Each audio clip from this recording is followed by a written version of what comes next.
Hey beautiful, have you considered subscribing to our channel? Help us reach our goal of 1,000 subscribers.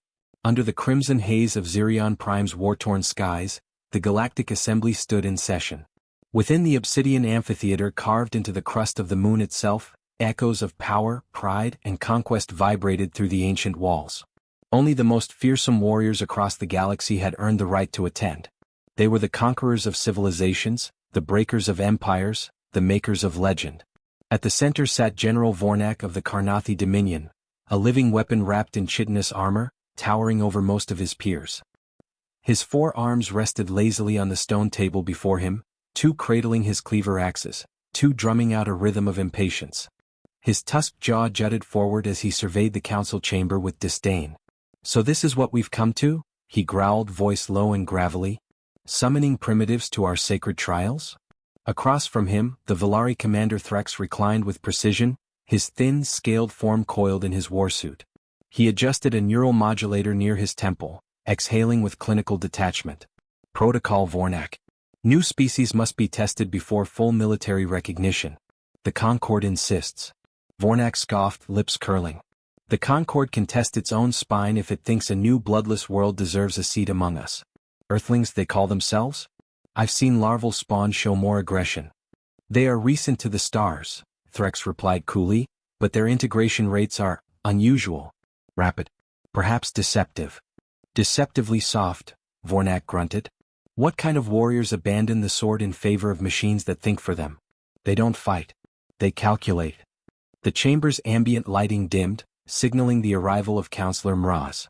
Gliding silently across the floor, the Ziran elder's emaciated figure was cloaked in pale robes that shimmered like mist. His eyes, orb-like and reflective, took in the room with quiet scorn. The Ziran race had once ruled half the known galaxy, but now they wielded power not through armies, but through diplomacy, ritual, and memory. "Warriors who no longer believe in bloodshed are not warriors," Mraz said. "Earth has contributed nothing of martial value. Their history is a chaotic smear of civil conflict, terminated prematurely by peace treaties and treaties. Their highest form of violence ceased to be personal centuries ago." Vornak leaned forward, his mandibles clicking in annoyance. "Then why summon them at all?" "To give them the chance to decline," Mraz replied with a flick of his long, pale fingers. "A polite failure. A show of grace." There was a pause, filled only by the low hum of the arena's gravity engines. From the side wall, a holographic screen unfurled. A projection displayed Earth, blue oceans, scattered continents, an orbit thick with satellites but devoid of war fleets. Below the image, a transmission began. A cluster of human diplomats, nervous, out of place, stood before a recorded address.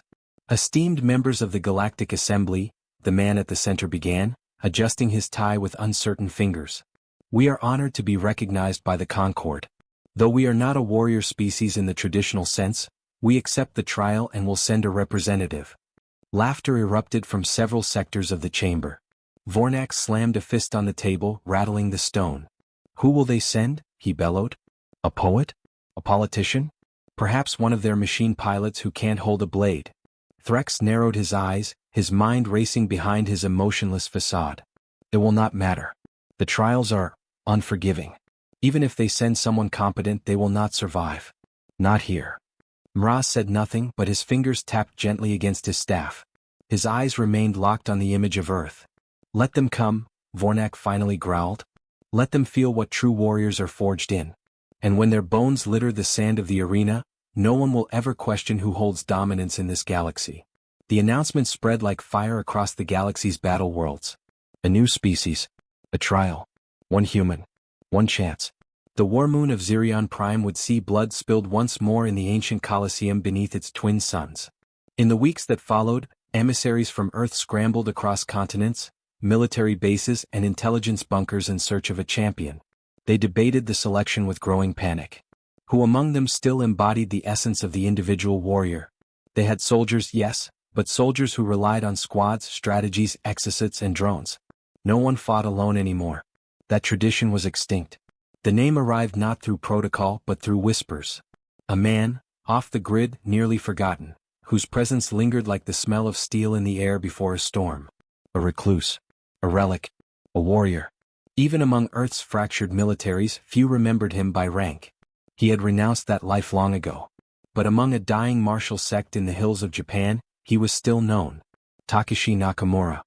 He lived alone on the edge of a forgotten shrine in the mountains, where wind swept through pine like whispers of gods long dead. His home was bare. His training field worn flat by the repetition of thousands of cuts, stances, and steps. His companions were silence and discipline.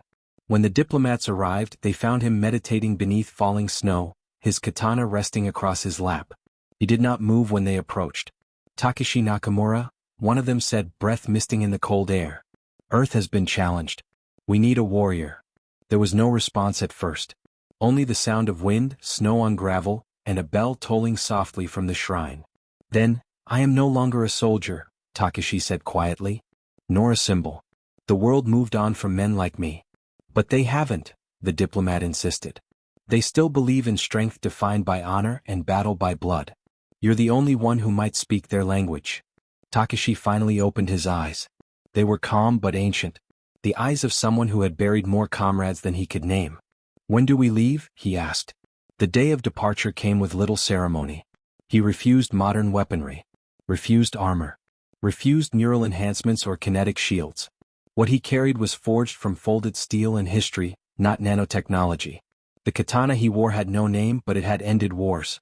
His armor was simple, lacquered black, layered for movement rather than protection.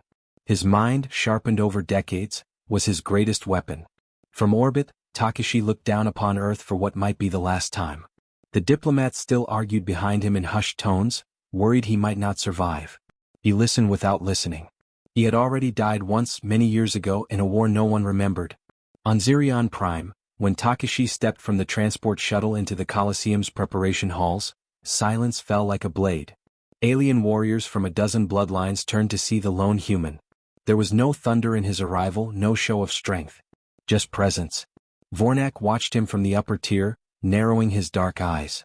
That is their champion? He muttered. Mraz said nothing, but his fingers curled once more around the staff of memory. Threx tilted his head, scanning the man for cybernetic implants or weapons. None. I don't understand, Threx said. You don't need to, Mraz replied. Only witness. And so the stage was set. One man. One blade. One galaxy watching. And the faintest, echoing whisper of something old stirring beneath the stars. The wind howled as it swept through the mountaintop shrine, tugging at the faded banners that lined the stone pathway. Takashi Nakamura moved like a shadow between gusts, his bare feet silent upon the worn wooden deck. In his hand, the katana whispered from its sheath in a clean, fluid motion, its arc a ghostly blur against the gray sky. He held the final stance for a breath, then returned the blade with a click that seemed to echo across the mountainside. Stillness followed, perfect, deliberate. The diplomat watched from a respectful distance, flanked by two members of Earth's Global Defense Council. None of them spoke and none of them dared interrupt the ritual. Not until Takashi turned. You came back, he said, not with surprise but inevitability. The lead diplomat, a wiry man named Hartnell, offered a polite nod. His voice betrayed nerves carefully hidden behind diplomatic training. We had to. The trial is days away. You're our only hope, Nakamura. I told you. I do not fight for governments. Not anymore. Takashi's gaze lingered on the distant valley below, veiled in fog. Hartnell stepped forward. This isn't for government. It's for Earth. For all of us. You saw the transmission. You know what's at stake. They want to humiliate us in front of the entire galaxy. And they will, Takashi said, voice steady. Because humiliation is a lesson the arrogant must teach the desperate. Hartnell glanced at the others, clearly struggling to find the right approach. They think we're weak. That we've forgotten what it means to fight with honor. To fight without machines, without drones or satellites telling us what to do. They mock us. Then let them, Takashi replied. Do you really believe that? Hartnell asked. Or do you just want the world to forget you exist? The question hung in the air like a blade between them. Takashi turned back slowly, his face unreadable. There was a time when I believed war had purpose. That discipline, sacrifice, and skill meant something. That was before they asked me to kill for politics, not people. Hartnell's voice softened. And what if this fight brings that meaning back? Silence. A long heavy pause. Then Takashi looked at the sword in his hand. This blade was passed down to me from a man who died standing alone against 10. he said quietly. He didn't win. But they remembered his name. He turned his eyes back to the diplomat. Do they want a winner? Or a memory? Hartnell straightened. They want someone who will make them doubt everything they think they know. Takashi studied him for a moment longer, then finally gave a faint nod. I'll go. But not for you. Not for Earth. Then why? Takashi sheathed the blade with a final, practiced movement.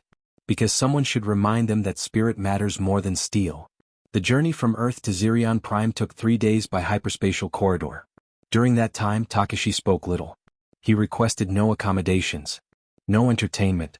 He ate sparingly, slept only when he deemed it necessary. When a medical technician attempted to examine him for implant compatibility, he declined with a curt gesture. No one pressed further. In the observation bay, Hartnell watched him from a distance, perplexed. The man didn't carry the rage of a soldier, or the bravado of a warrior. His strength lay in something deeper, an immovable calm that unsettled the military personnel aboard more than any alien threat they'd ever trained for. Takashi stood before the viewport, watching stars streak past, arms folded behind his back. Are you afraid? Hartnell asked quietly, stepping beside him. No, Takashi said. Even knowing what you'll face? The Karnathi general alone has torn apart cybernetic gladiators. The Valari fight with neural-linked precision. The Zirin will test your mind before your body. Then I will answer each in kind, Takashi said. Hartnell exhaled, almost a laugh. You don't even ask what their weapons are. I don't need to. Why? Takashi finally turned his head. Because they believe weapons win battles. But weapons are tools. The hand holds the weapon. The will commands the hand. Hartnell fell silent.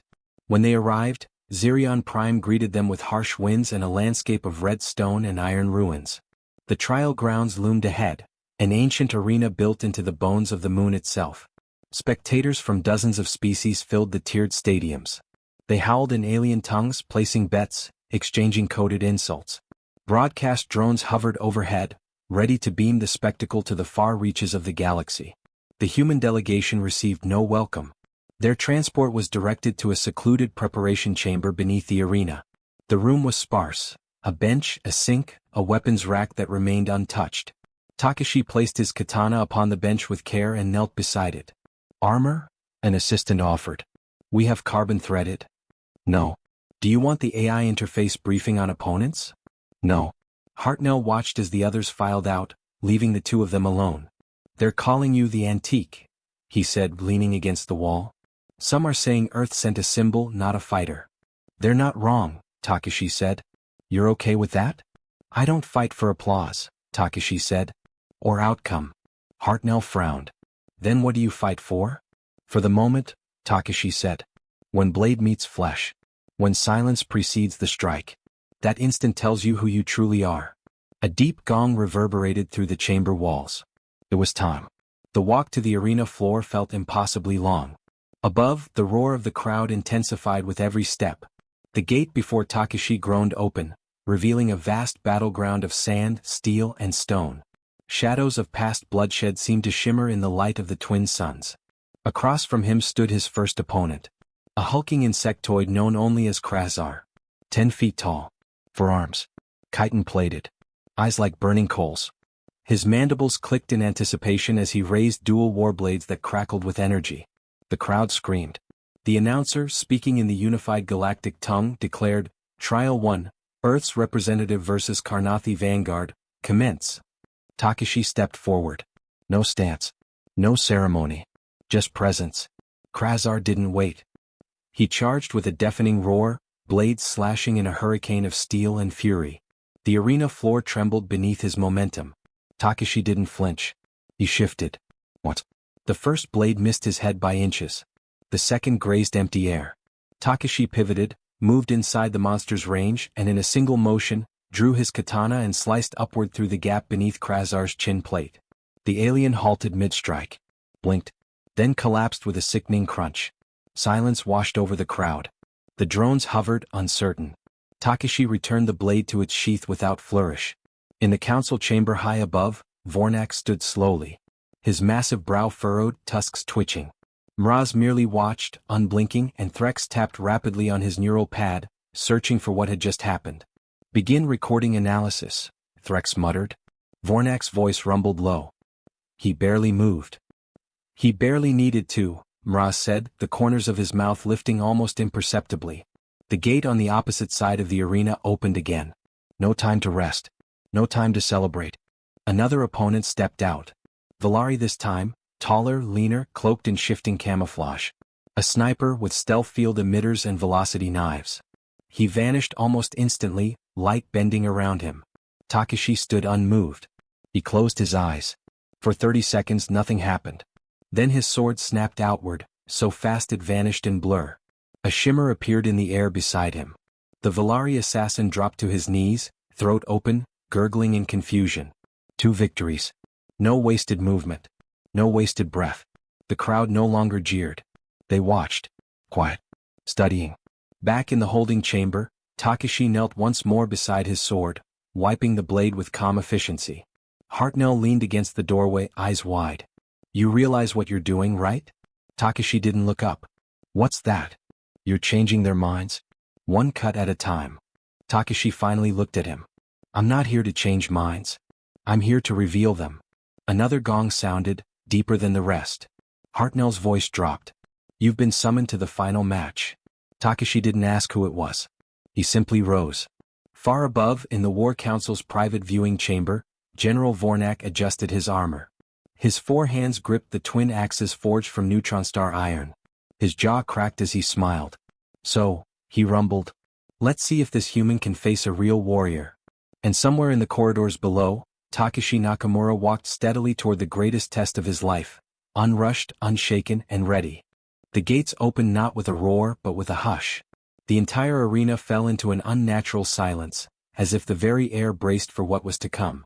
Beyond the threshold, the red dust of Zirion Prime swirled lazily, carried by a wind that dared not cross into the Colosseum. Takashi Nakamura stepped forward, his silhouette stark against the dark corridor behind him. He wore no helm, no shield, no augmentations. Only the weight of expectation rested on his shoulders, and the blade at his side. Each footstep was measured, his posture as unshakable as carved granite. He did not look to the crowd. His gaze was fixed on the far end of the arena, where the Karnathi general waited. General Vornak stood motionless, his 4 muscular arms holding twin cleaver axes across his chest. His exoskeletal armor pulsed with embedded circuitry, each line etched with the blood scripts of conquered foes. He had slain titans. He had silenced rebellions. And now he had come to crush a man he deemed beneath his notice. I expected more muscle, Vornak said, voice amplified to echo across the arena. At least a soldier. Not a monk. Takashi stopped a dozen paces away. His tone was calm, each word deliberate. You see only flesh. But flesh is only the surface of resolve. Vornak bared his tusks. Words will not save you. I don't need saving. The announcer, a disembodied voice from orbit, declared the rules. No interference, no retreat, no quarter. The trial of supremacy would be decided in death or submission. The galaxy watched. Billions leaned in to witness. A moment passed. Then Vornak charged. It was not the rage of an animal, but the precise aggression of a seasoned warlord. He moved like a storm, 4 arms weaving a lethal rhythm, his footwork perfectly suited to the arena's uneven terrain. Dust exploded beneath his sprinting form. Takashi didn't move until the last possible instant. He sidestepped the first cleaver, pivoted past the second, parried the third with the flat of his blade, and ducked the fourth as it howled inches above his head. Vornak's strikes were relentless, each one heavy enough to split stone. Sparks flew as metal clashed with steel. But Takashi was water, bending without breaking. He flowed between blows, eyes serene, body poised. He didn't counterstrike. Not yet. He studied. Measured. Vornak growled in frustration, surprised by the human's ability to evade him. Fight back, coward. Takashi didn't answer. He waited. A half-second longer. Then he moved.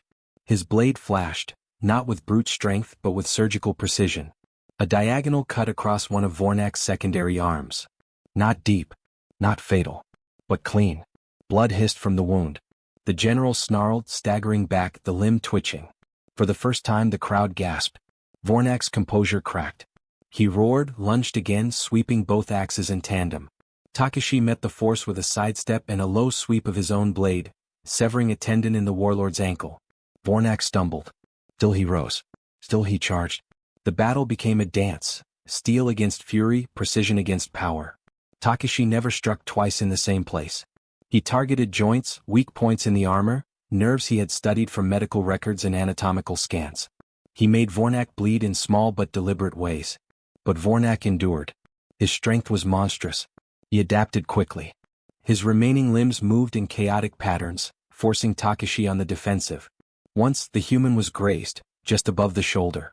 A shallow wound, but the blood soaked quickly into his sleeve. Takashi paused, breathing slower, centering himself. Still standing, Vornak spat. But for how long? You think standing is strength, Takashi said softly. I think standing is merely where we begin. With that he charged, not recklessly but with the full weight of intention.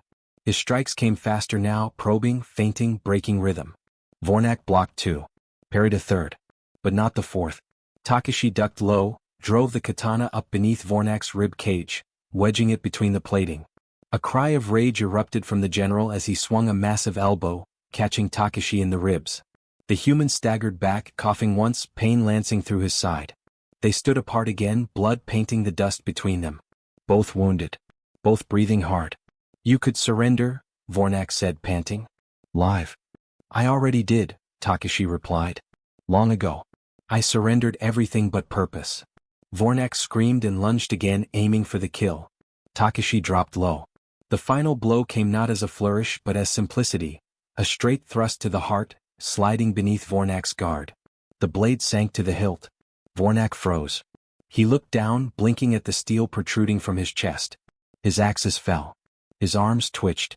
Then slowly he sank to his knees. Takashi stepped back as the general toppled to the sand. The silence was total. The entire galaxy, watching through screens and broadcast feeds, saw the impossible. A man. A blade. A victory. The announcer's voice cracked as it came alive again. Earth's representative triumphs. Above, in the assembly chamber, Mraz stood, his staff tapping once on the floor. So it is written. Threx was speechless. He replayed the footage in his neural link, scanning it again and again. He shouldn't have won. Vornak's body was retrieved. Not discarded. Honored. Takashi had not desecrated the corpse. He had bowed before it. When he returned to the chamber below, the human delegation erupted in cheers. Hartnell ran to him wide-eyed. You did it, he said. You actually did it. Takashi nodded once, then sat down. He removed his katana and laid it across his lap, closing his eyes. Hartnell approached, voice quieter now. They want you at the assembly. To speak. I've spoken, Takashi said. With the only language they respect. He winced, placing a hand to his ribs. A fracture, maybe two. Blood had soaked his sleeve and pooled around his waist. He didn't flinch. You need medical attention, Hartnell said, concern rising. I need peace, Takashi replied. But I'll accept silence. There was a long pause. Then Hartnell sat beside him, quietly. They're calling you the last warrior, he said. Your name will be remembered. Forever. Takashi didn't respond at first. His breath slowed. His eyes opened, gazing not at the walls but beyond them, past the stars. I don't want to be remembered, he said at last. I want to remind. Remind who? Takashi looked to him. Everyone. That the measure of a man isn't his size or strength or the technology he wields. It's what he chooses to do when he stands alone.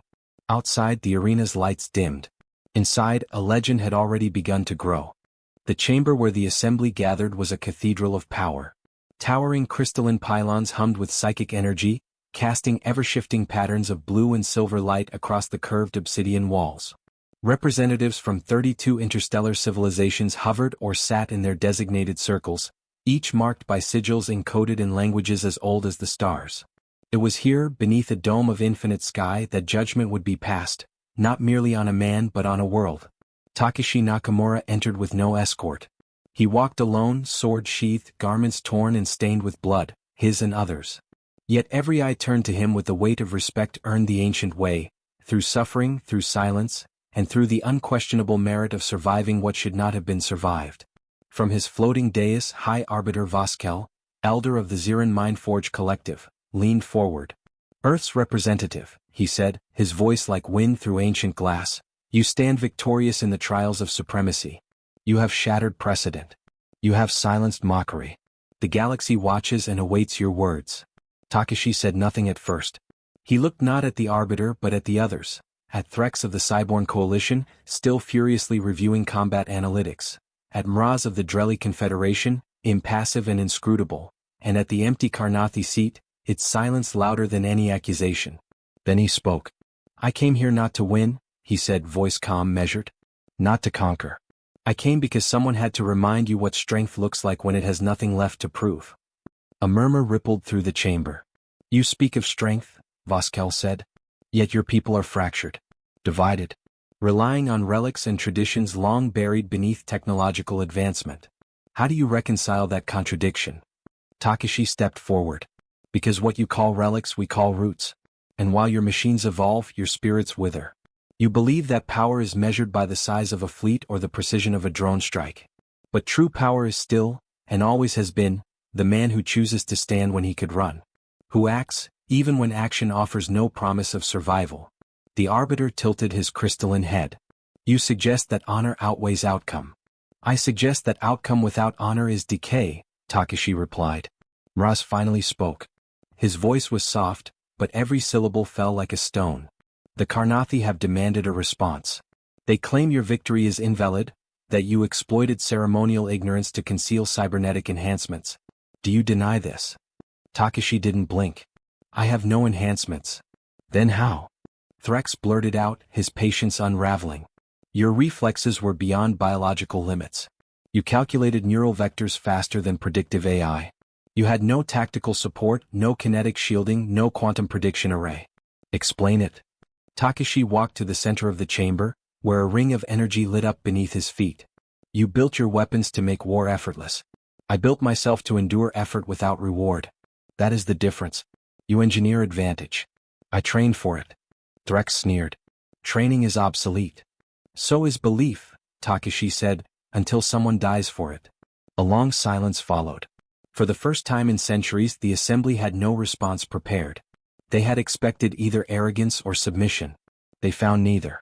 Only the unwavering presence of a man who asked nothing and feared nothing. The silence was broken not by debate but by alarm. A shrill tone echoed through the dome and every counselor turned to their consoles. Holograms bloomed into existence, flashing red, marked with the universal code for immediate threat. Hartnell, who had been standing outside the chamber's threshold, stepped in, face pale. There's been a breach, he said. Unknown vessel decloaked near the moon's shadow. It launched an assault drone into the atmosphere. We don't know who sent it. The assembly erupted in overlapping voices, some panicked, others furious. A security hologram showed the drone descending rapidly toward the arena grounds. Larger than any conventional warhead, its hull plated in stealth tech and unknown alloys. Threx rose. Intercept it. Now. It's too late, one of the Drelly technicians responded. Impact in 20 seconds. No, Hartnell said, staring at the readings. It's not aiming for infrastructure. They all turned toward him. It's targeting him, he said.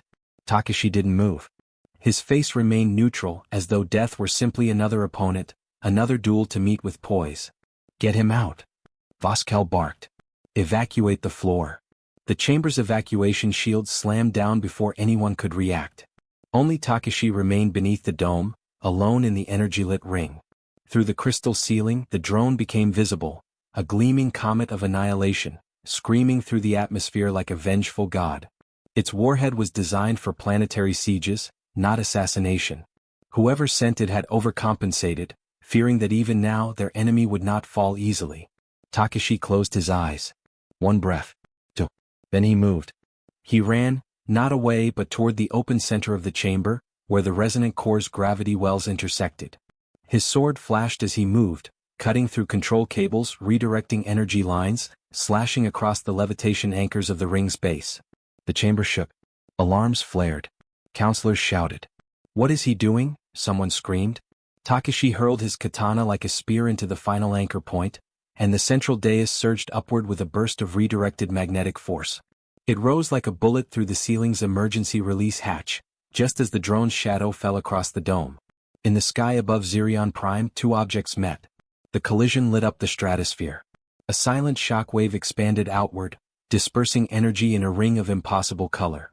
No debris fell. No scream followed. Just light. And then silence. Within the chamber the lights dimmed. The ring never returned. For long minutes no one spoke.